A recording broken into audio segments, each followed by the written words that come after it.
Ana ci gaba da kalubalantar Prof Isa Alfantam tun bayan wata fira da aka yi da shi a yayin da aka ji yana cewa za a yi yakin da ba a taɓa yi ba a gwamnatanci. Tun bayan haka ne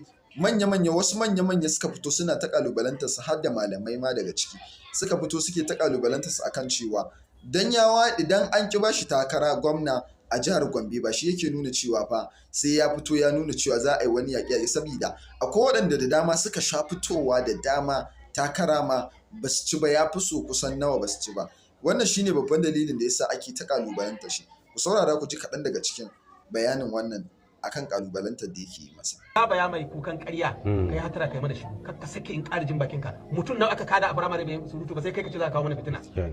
Ku gaya mashi kar ya sake in ƙari na hana ka in ƙari ji yayi wani surutu ya ja bakin shi ya rufe. Ko wanda kai aiki karkashin shi takara nawa yana faduwa yayi hakuri.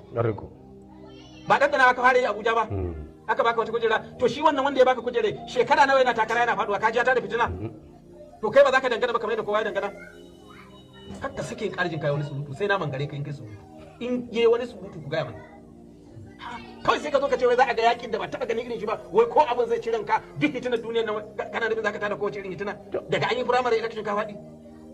Mun ce matsa mai aka yi. Kuma cewa ya wai farko da aka zo aka matsa mai hito takare wai korar su ma yayi ya ce kar a sake shi ba zai ba aka matsa mashi to yanzu sai aka ga wannan matsawar da aka yi shikenan ga wanda ya yi ka cancanta to ba shikenan an sauke maka nauyi ba an hutar da shi sai kuma ka zo ka ce zaka tada fitina to in ka sake kana da rabon mangari in ka ƙara surutu sai na mangari fa billahi lazi yashla min rantsi ma da Allah in siyasa za ka yi tsakani da Allah malam wadda ma dan majalisa ba ce me yasa duba da ganin cewa irin yanda yake da masoya musamman ma a fadin kasar to ai siyasar a media suke mu stakeholders na Fantami har yau malam bai tara mai cin da takarar wannan wallahi bai tara a matsayin mu na stakeholders yanda kake ji a yanar gizo wallahi ka muke ji kuma duk yan takarar nan ba wanda ba ka samu duk manyan nan na Gombe malam ba ka buga ya daga ba sai malam to amma mu muna daga malam kafa saboda darajarsa